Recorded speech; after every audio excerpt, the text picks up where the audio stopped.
always really scary starting a new stream. It's very scary. I don't know if it's working. Okay, it seems like it's live. That's frightful. I wish I could turn off the viewer count and stuff. I don't want to know. Oh, that's way too bright. Although I do need to read as well. Okay. Kia ora and welcome to a reading of Scholar of Decay by Tanya Huff. It's the 12th book in a series of 12. Apparently they're open, so it's okay for me to read the last book. Found this in a gift shop in the middle of nowhere in the South Island for about $1. Apparently it's gothic horror, and there's a lot of rats, as you can see, rats. The rat goes like this. Anyway, I started reading it, part of it, on Twitch with my mate, and I'm partway through chapter 1. So far there is Ulrich Nuikin, who is a scholar who, I guess his wife died. He's trying to find something in some random abandoned place full of rats, were-rats. There's Louise, who wants to kill her sister. They're both rats. And my dad's being really loud. He's probably gonna burst in any moment now.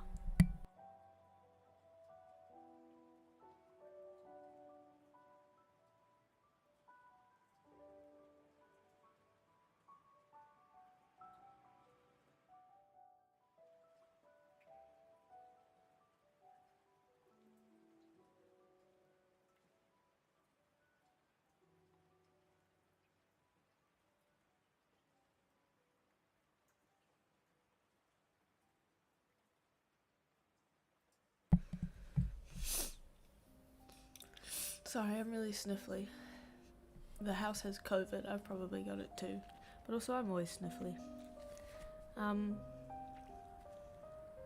can't remember exactly where I stopped off.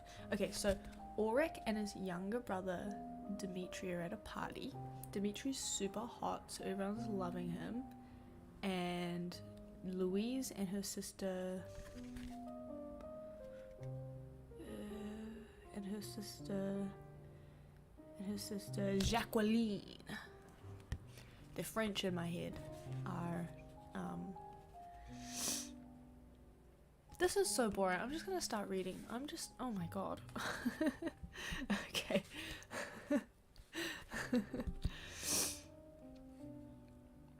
Alright. What's going on?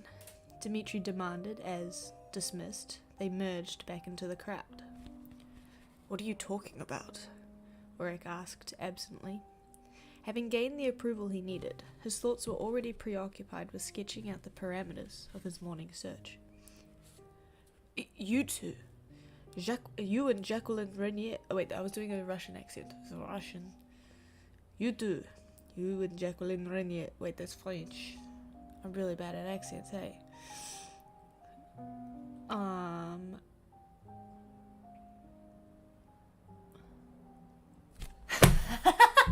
Hi guys. I didn't think there was anyone who's gonna be here. Hi Ika and Raze and Lizzie. That's so funny. I thought it was French. I know, I was trying. Well, okay, I don't know how long you've been here. I was doing a really slow and bad explanation of the plot. Thanks, Lizzie, I appreciate it. Oh, Raze. Me too. That's so sweet. Well, I'm moving closer soon-ish. I'm like almost near Europe instead of as far away as you can possibly imagine. Oh my god. His sister's French name is Jacqueline. Dimitri is supposed to be Russian. How do the Russians sound? Where are you moving to? I'm moving to Japan. It's a French land of Japan. Japanese. Rations. Little bit like this, right? What's going on? Dmitri demanded as, dismissed, they merged back into the crowd. What are you talking about? Ulrich asked absently. Having gained the approval he needed, his thoughts were already preoccupied with sketching out the parameters of his morning search. You two, you and Jacqueline Renier, came to some kind of understanding back there, and I was deliberately left out. We too came to an understanding, reminded Ulrich. Not we three. What passed between Jacqueline, Renier, and myself had nothing to do with you. A muscle jumped in Dimitri's jaw. You know, you're a real jerk sometimes, he snarled. Don't be so childish. Childish, that's a good one. Go ahead and keep your little secrets then. I know you didn't want me to come here with you, but you needn't be so obvious about it. Ulrich frowned at his brother's back as he stomped off towards the beverage table. 4 older sisters had clearly overindulged the boy.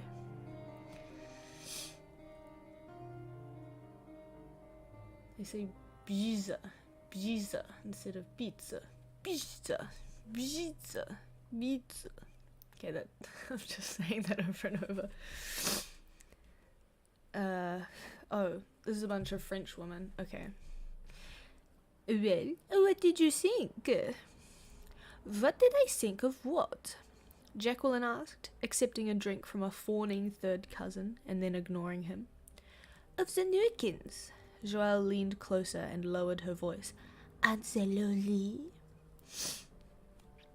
Have you taken up procuring, Joelle?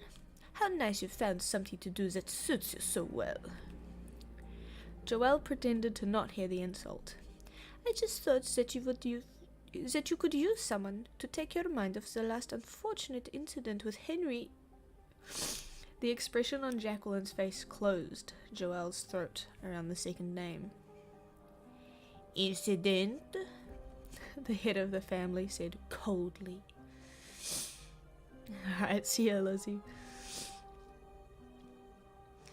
Resting one hand above the neckline of Joelle's gown, her nails just pricked the skin. It has to be really sharp to do that. My feelings for Henry Dubois are not to be discussed by you or by anyone else. I thought I made that perfectly clear. Sound like Eric from South Park. If you're having difficulty understanding my wishes... No, Jacqueline, I'm sorry, Jacqueline. Joelle's voice trembled as she grovelled, and she licked at lips gone dry. I didn't think, I just wanted to help. After a long moment, Jacqueline let her hand drop to her side. Don't do it again. There are limits to what I will accept, even from family. From family. No, Jacqueline, I'm sorry, Jacqueline. Wringing her hands, Joelle watched her cousin sweep regally away at the centre of an adoring crowd, then took a deep breath and turned to Louise. The benefits would not be as great if Louise took advantage of her discovery, but it seemed a shame to waste such a tasty pair. What do you think, Louise? I think I'm going to rip out his liver and feed it to him. Skirt swirling around her ankles, Louise stomped across the room. Joelle dabbed at a drop of blood on her collarbone. Could be worse, she sighed philosophically. Could be my liver. I don't know what a Cartmanian in nature, Cartman-esque.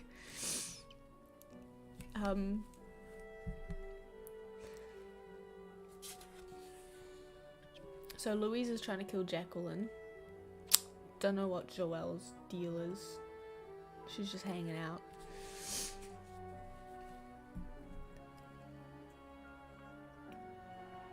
I got a coffee with oat milk.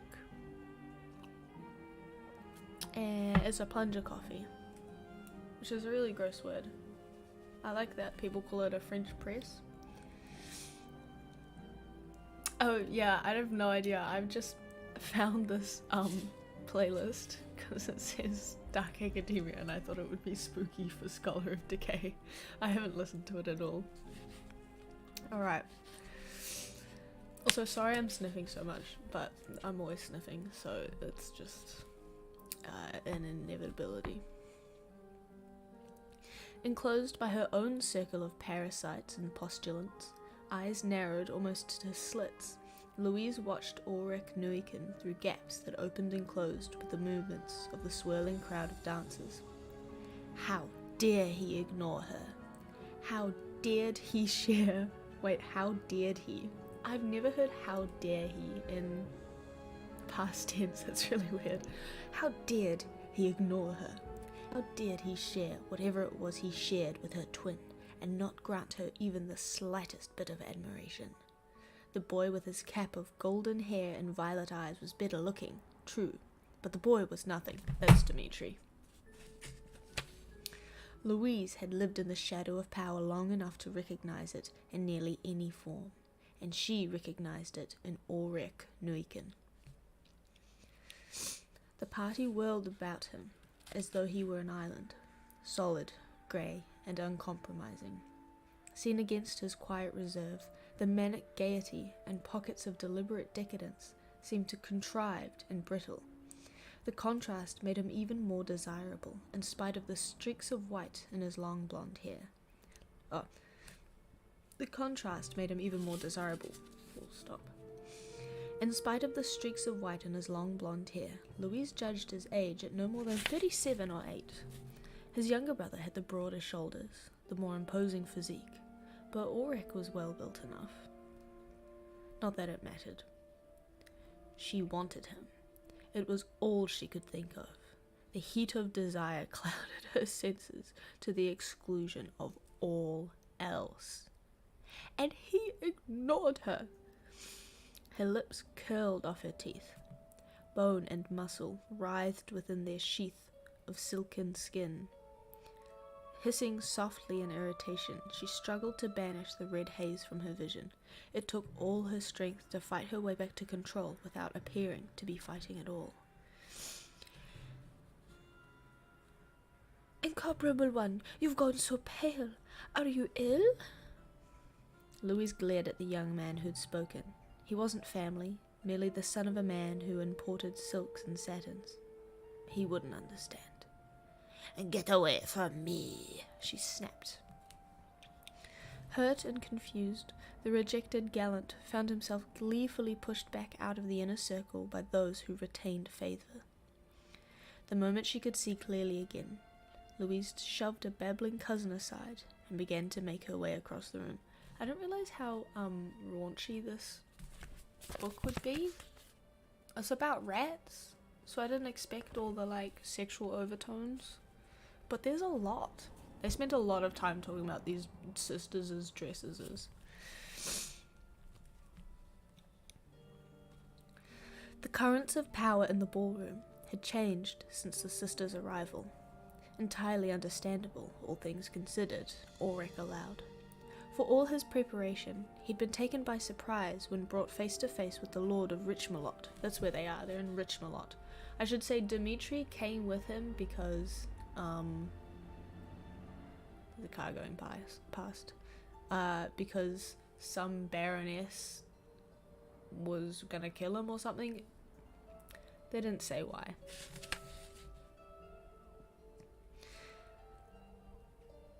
The information he'd been given, while sufficient for him to draw a number of conclusions about who, or rather what, ruled the domain, had been distinctly incomplete as to gender.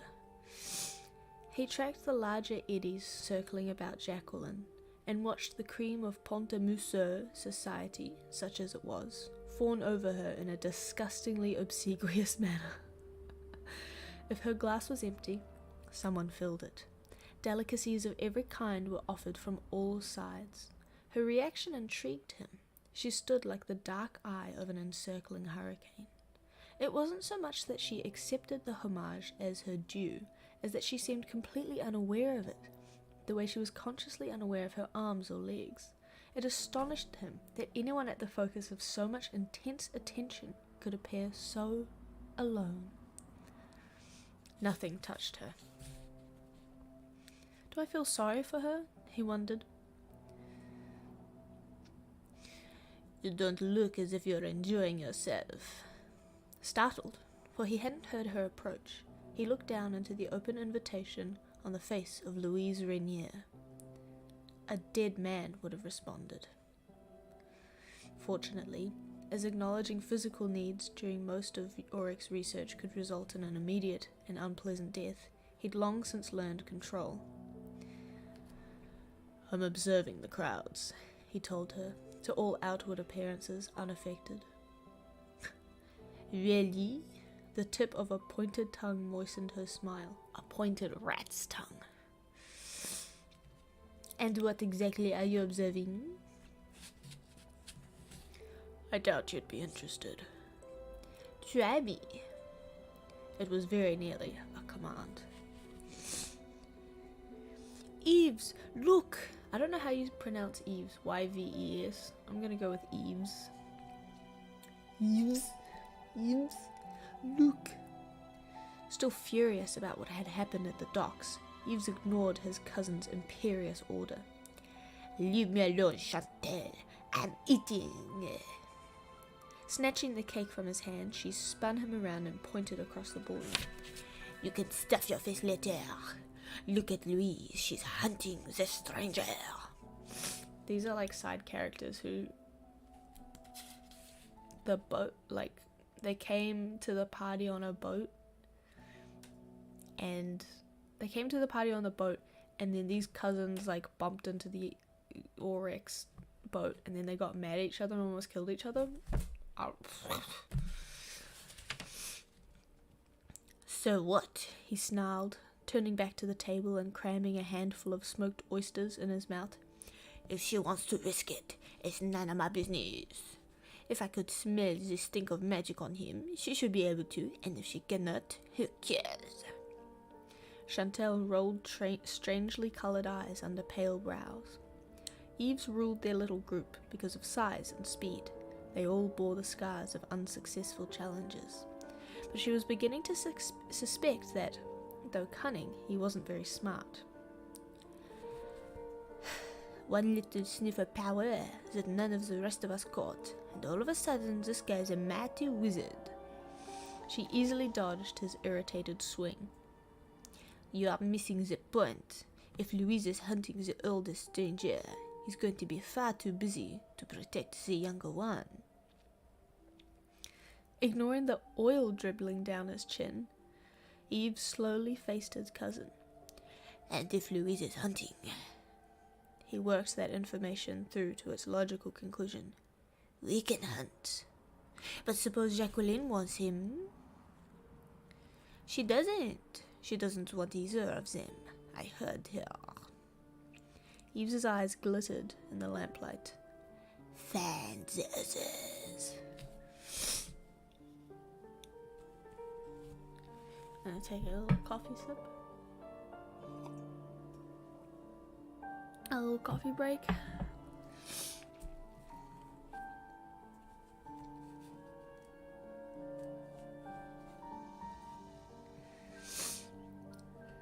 Across the ballroom, Louise watched a new pattern swirl past and murmured, I think I would like to dance.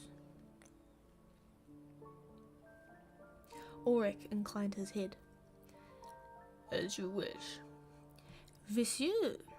She swung her hips in towards him. Although he made no apparent effort to avoid her touch, the contact she intended never occurred. I'm very sorry, mademoiselle, but I do not dance. Suddenly standing by himself, though there'd been a knot of townspeople around him a moment before, Dimitri scowled suspiciously at Eves as he and his 5 companions approached. What do you want? To apologize. Eves swept his arm downward in an elaborate bow, the ragged streamers of multicolored cloth that made up his sleeve dusting the floor. My behavior as a doc was boorish in the extreme, and I hope you will allow me to make it up to you. At his gesture, Chantal came forward with a pair of immense silver goblets, tarnished dark in the hollows of the heavy embossing. He took them from her and offered one to Dimitri. "Drink with us, and let's all be friends." "Friends? Why not?" Why not, indeed? Dimitri hadn't lacked for dancing partners, nor, for that matter, invitations to a more intimate dance. That had declined all of the latter, having no interest in frenzied fumbling with total strangers, had seemed only to put him in greater demand, although he never would have admitted it. While he enjoyed being the centre of attention, he was lonely. He missed having a group of people his own age he could spend time with. But drinks? With this lot? The toothy one offering the drink had insulted his brother. Almost as though he'd read Dimitri's mind, Yves murmured, "Your brother, is it? Your brother won't mind." Dimitri followed the direction of Yves' gaze and saw Ulrich by the tall windows that led out to the terrace. Louise Renier was standing so close they were probably breathing the same air. No, Ulrich wouldn't care what he did. Why not be friends with this lot?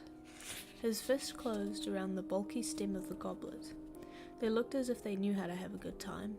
Besides, he reasoned, taking a long swallow of the sweet wine, no one else seems to be offering.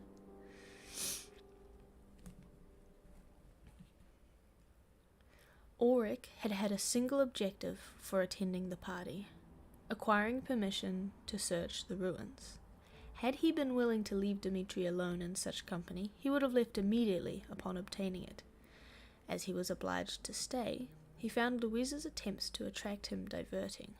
Well aware that any other man would have begged her to accompany him to a more secluded area after the first few moments of such a lascivious assault, he wondered how long she intended to throw herself at him. It was an interesting problem. How long would the apparently irresistible force continue to waste her time on the immovable object? As a coquettish movement lifted a silken cluster of curls, he also wondered who'd bitten the chunk out of her ear. It was Van Gogh. He got her. The wine was stronger than what Dimitri had been drinking, thicker, sweeter, and the moment he drained the goblet, one of the identical twins filled it again. Aubert?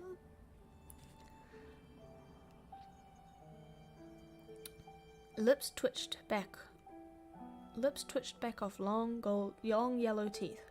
"No, I'm Henry, the good-looking one. That ugly thing there is Aubert." Dimitri blinked at them, trying to clear the fog from his head.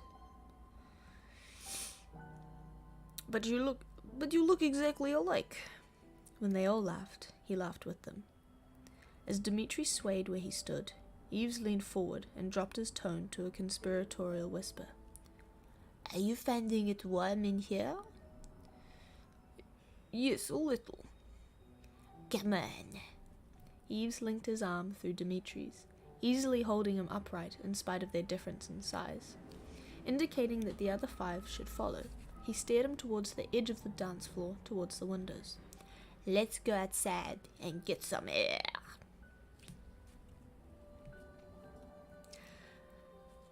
There was something familiar about Ulrich Neuken. Distracted by desire, Louise couldn't quite put her finger on what it was. Eyes locked on his face, searching for a response, Louise realized that nothing seemed to be working. She fought the urge to snarl and, instead, wet, already moist lips. I'm reading this in the least sensual way possible. "You're the first bouquet noble I've ever met."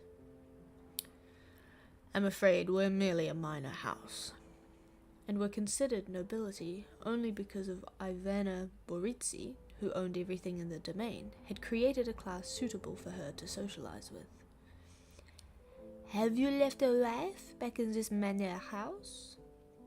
Determined to have him, Louise moved closer, laid her hand lightly on his arm, and was amazed to feel the rigidity of the flesh beneath the cloth. "My wife is dead."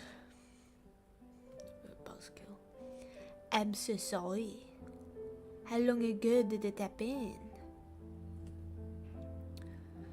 "Not long enough." He plucked her hand off his sleeve. "Your pardon, mademoiselle." Louise watched him walk away, too stunned by what had just happened to prevent him.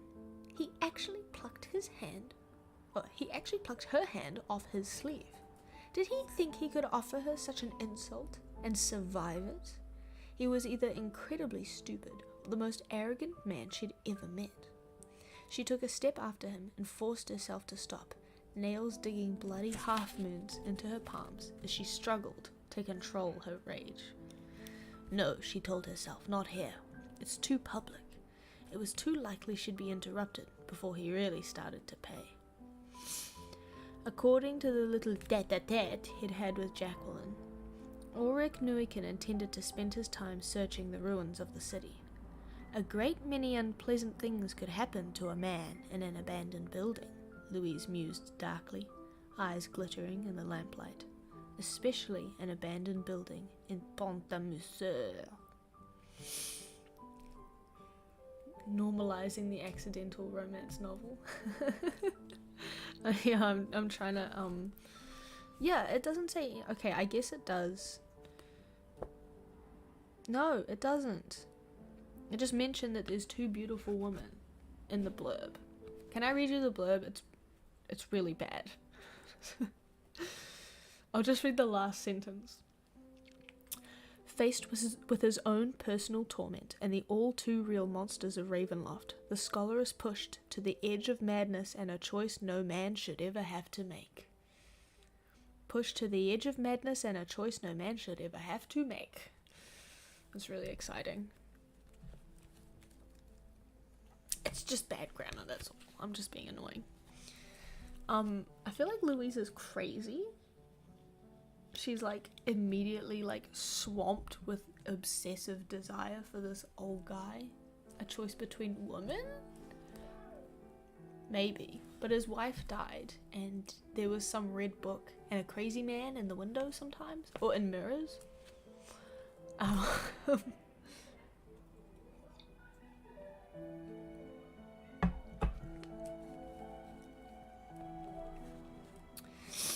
Anyway, this is still chapter 1. It just keeps flicking back between the characters. I've got 3 leaves left until the end of the first chapter. But maybe it's because it keeps going back and forth between the two, but I feel like it's been chapter 1 for years now. Alright, so Louise is gonna kill Ulrich at some point because he did want to have sex with her, which is pretty rude of him, TBH. It's not like he's allowed to have a choice. I don't know. Kind of sus. That's what I'm saying. Alright. Outside on the terrace, the night was darker than Dimitri remembered its being. The wine made the shadows whisper and move in ways shadows were not supposed to. With his left arm tucked in the crook of Eve's elbow, and the Chantal a warm presence at his other side, he staggered over the uneven paving stones toward the river. "Where are we going?" "For a walk." "Where are the others?" "Behind us." Chantal pushed closer, and Dimitri could feel the heat even through his clothing and hers. Her hair gleamed in the lamplight, the flickering flames adding colour to the pale blonde curls. He half turned, saw a pile of cloth on the path, and thought he saw a humped shadow move towards the river. There could be no mistaking the silhouette. Rat! But far larger than any rat he'd ever seen, and during the short time he'd been in Pont-à-Mousseau, he'd seen some big rats. Before he could say anything, he stumbled. Yves caught him and, laughing, set him back on his feet. Dimitri searched the limited visibility thrown by a single lamp hanging high on a canted pole. Where is Chantel? He peered around in confusion. 1 minute she'd been by his side, the next she was gone. It's not safe for her to wander off. I just saw the biggest rat. No. Yes, c'est me. He turned, but, except for Eve's, the path was empty. Not only was there no rat, but his new friend had disappeared as well. Where are the twins? Annette and Georges? Annette and Georges are also twins. Henry and Albert merely work harder at using it for protective camouflage. But where are they? Perhaps the rat got them. What are they talking about? Like, it's not safe for a woman to be wandering the streets alone at night. There might be a rat. Oh no, I got the plague again. Whatever. It had been a very large rat. Okay, fair enough. Dimitri searched the shadows and finally turned back to Eve's. I think we should... he began, but Eve's was gone too. Come on, guys, quit fooling around. The wine had wrapped his head in a sticky fog. Aren't we a little old for hide and seek? When no one answered, he giggled. Okay, I guess not. I'm it. Ollie, ollie, all in. Ollie, ollie, all in. A real problem in Europe, you wouldn't get it. I guess not. I've never been to Pont-de-Muselle and spent time with the fat rats. Claws scraped against stone, and a large heavy shape brushed up against his legs. He whirled, nearly fell, was pushed from another direction. Whirled, nearly fell, got shoved 2 steps closer to the river. Dot, dot, dot. Clasping trembling hands behind his back, Ulrich searched the ballroom for his brother. His emotions in turmoil. He was furious at himself for forgetting, even for a moment, the reason he'd come to Pont-de-Muselle. How could he have been so distracted? How could he have been so inconstant? He thought he heard the sound of manic laughter, and he welcomed the welts it left upon his soul. When he found Dimitri, they were leaving. Let the boy whine and complain, but he had been reminded of his purpose, and he would not lose it again.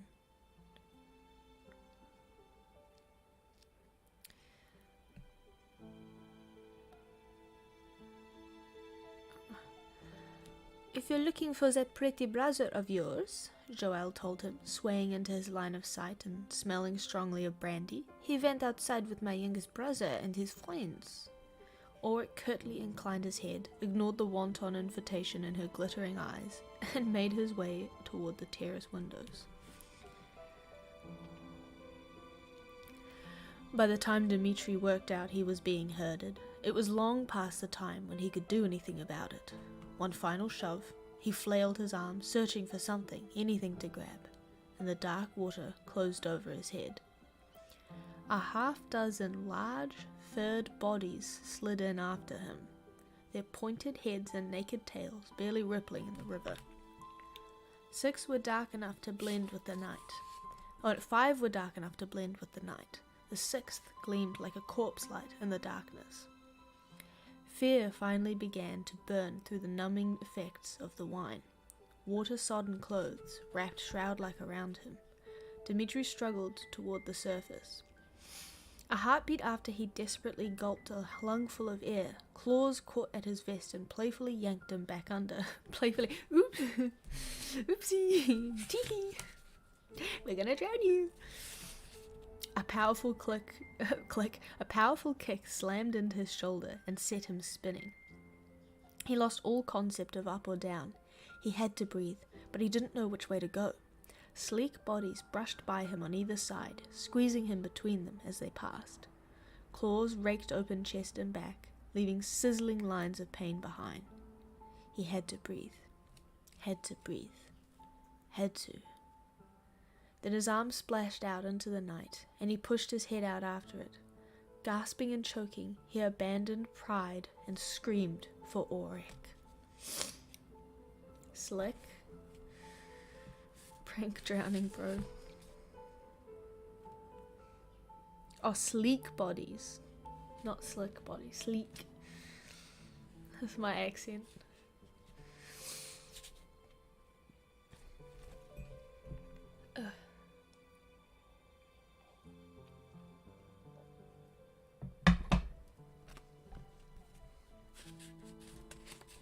I love the hubris of a guy who I love the hubris of a guy who will go to a random vampire, werewolf, rat den and be like, I'm gonna get really fucked up, make some new friends, nothing's gonna go wrong, we are gonna go outside and hang out right next to the river where rats love to drown people, but I should be fine. The elongated shadows of the party-goers through the filth-coloured windows, a flickering background behind him. Ulrich dropped to one knee and scooped up a pile of clothing off the path. Everyone in the city below a certain age dressed in the fashionable rags and tatters, but he'd seen this fabric before. Brows drawn in, he tried to remember. On the dock, fluttering from the arm of a young man who bore the distinctive physical features of the Rainier bloodline. Ulrich! Names and terror both carry power. Dimitri's voice tore through the myriad sounds of the night. Heart pounding, Ulrich leapt to his feet and raced toward the sound, hands curled into fists, and pale hair streaming out behind him like a banner. If Dimitri had been injured in any way. He reached the river's edge in time to see his brother's face break the water's surface, cough, and be pulled under yet again. Dropping to his knees and leaning out as far as he dared, Ulrich's desperate reach fell short. As he clutched futilely at a handful of murky water, he felt a coarse pelt pass mockingly under his fingertips. Humped shapes twisted and played in the area around Dimitri's struggling body. The size of the were-rats in comparison to the size of their prey didn't seem to matter. Not only were there 6 of them, but they swam with an eel-like agility, almost as much at home in the water as they would be on dry land. Above pointed muzzles, eyes glittered with the enjoyment of the game. Claws ripped at Dimitri's clothing, caressed crimson streamers from his skin, and every now and then allowed him to breathe, lest their fun be over too soon. He's just like standing here watching. Get in! A muscle jumped in Ulrich's jaw as he raised both hands to shoulder height, palms toward the water. His brother would not die as sport for such as these. His lips parted, and the air around him became unnaturally still. Enough! The power in that single word snapped his mouth closed. It was not a voice that could be argued with. Not by him, nor, apparently, by those in the river. Finding Dimitri shoved suddenly within reach, Ulrich hauled him, choking and gasping for breath, up onto the algae-covered rocks of the river wall.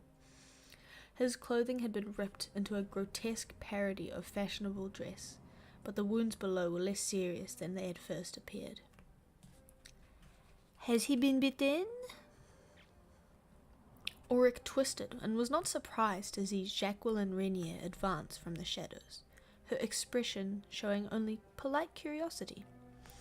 As the horrifying implications of her question sank in, he quickly examined his brother's injuries more carefully. No, he said at last, sitting back on his heels, relief making him weak. No bites. Good. It was clear from her tone that the word did not refer to Dimitri's state, but was rather a reprieve pronounced for other listeners. The river was dark and still. The were-rats, if not gone, were watching silently, motionless. I suggest you take him home, Jacqueline continued, the suggestion manifesting one Ulrich was expected to follow. Or manifestly one Ulrich was expected to follow. He has no doubt drunk a great deal of filthy water, and those scratches should be cleaned before they infect. She paused, and Ulrich found his gaze drawn to hers. Unable to look away, he felt a dark power caress his heart with unforgiving fingers. When she spoke again, he heard the warning behind the words. It is important that we take care of the families.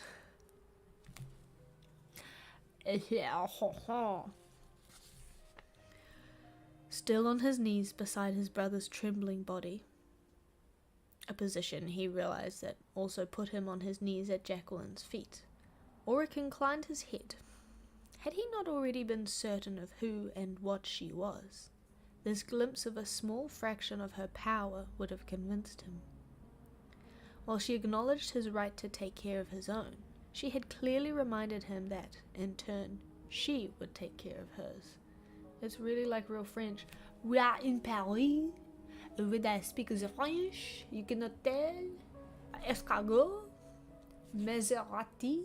That might be an Italian word.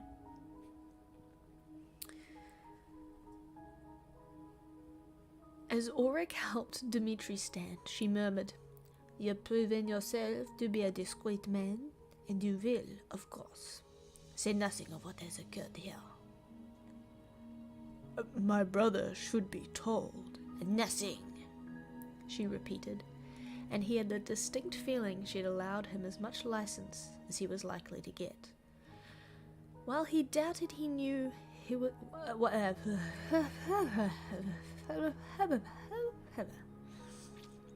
While he doubted he was in any way... Give me a second. I'm having trouble with this one precisely.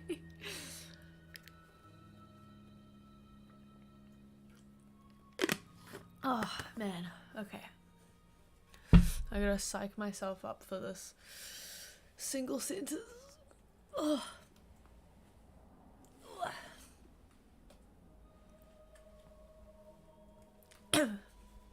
It's like an Olympic sport.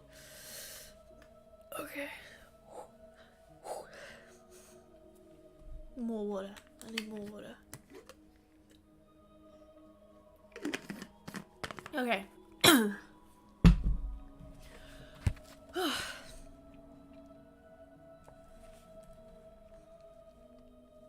While he doubted he was in any personal danger, he knew his own abilities too well. He was responsible for more lives than merely his own. He had forgotten that once, and the price had been almost more than heart and mind could bear. "I will say nothing," he agreed reluctantly, hoping that the semi-conscious young man in his arms had been forced to figure it out for himself. Ulrich hadn't intended to return to the party, but the fastest route to the private dock where the canal boats waited passed through the house. With one arm around Dimitri's waist and the other gripping his right elbow, he half carried his brother in through the terrace windows, ready to defend him if it became necessary. Fortunately, given Jacqueline Renier's warning, it didn't become necessary. Dimitri's new playmates were either gone or lying very low. The festivities had degenerated during the short time Ulrich had been outside, and the remaining crowd seemed intent on self-abuse and debauchery. The sight of a young man, stinking of river water and bleeding sluggishly from a number of shallow wounds, appeared to attract no interest. Lips pressed thin in disgust, Ulrich could only assume it wasn't that unusual a sight. With lips curled inhumanly far off her teeth,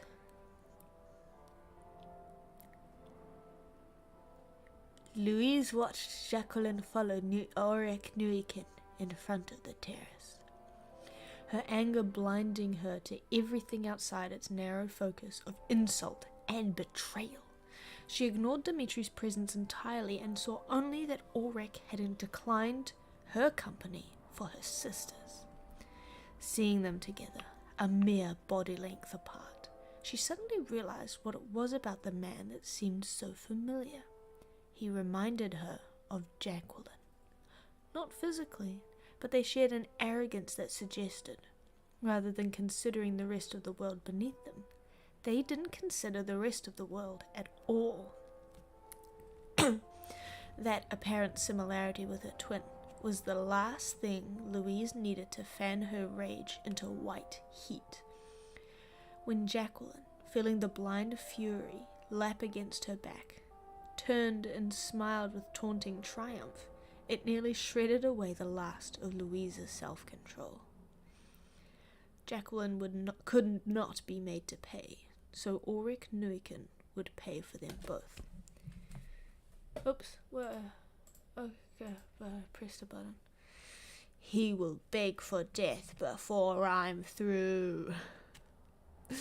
And that's the end of chapter 1. And we've got an ad. No! Shut up. I hate ads so much. Oh, we finished. That's perfect timing. Finished chapter 1. We finished that random Dark Academia playlist that I found online. What's everyone's thoughts on this week's book of the week? I'm really loving how, like, insane and stupid Louise is. She just feels like one emotion to the nth degree at all times. She's like, he's so hot. Oh my god, I fucking hate him. Oh my god, he's just like my sister. Normal girl. She's a normal French woman. There's a French. I don't know what Jacqueline's thing is. She has a son. There's an ant on my...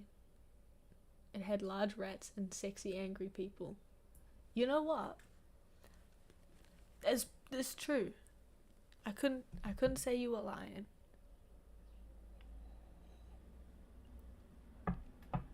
Yeah, this book is goofy as fuck, but I'm enjoying it. I'm glad it seems to be avoiding sex scenes, because I really don't want to read out a sex scene on stream. I'd really rather not. But I'm also glad the party's over, because I want him to get... I don't know what he's looking for in the abandoned ruins. He hasn't really said it. But he had to get a PhD in classics. That analysis I was proud of. I can tell you have a PhD in classics because of the way that you explained Scholar of Decay. Scholar of Decay. Just showing you a really great close-up of the book. Anyway, I think I'll leave the stream here for today. Thank you, Ika, for keeping me and the rats company. I'm gonna read it again.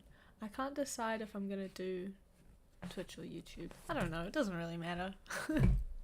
Anyway, I'm gonna figure out how to turn off a stream on YouTube, because I don't know how to. Goodbye. End.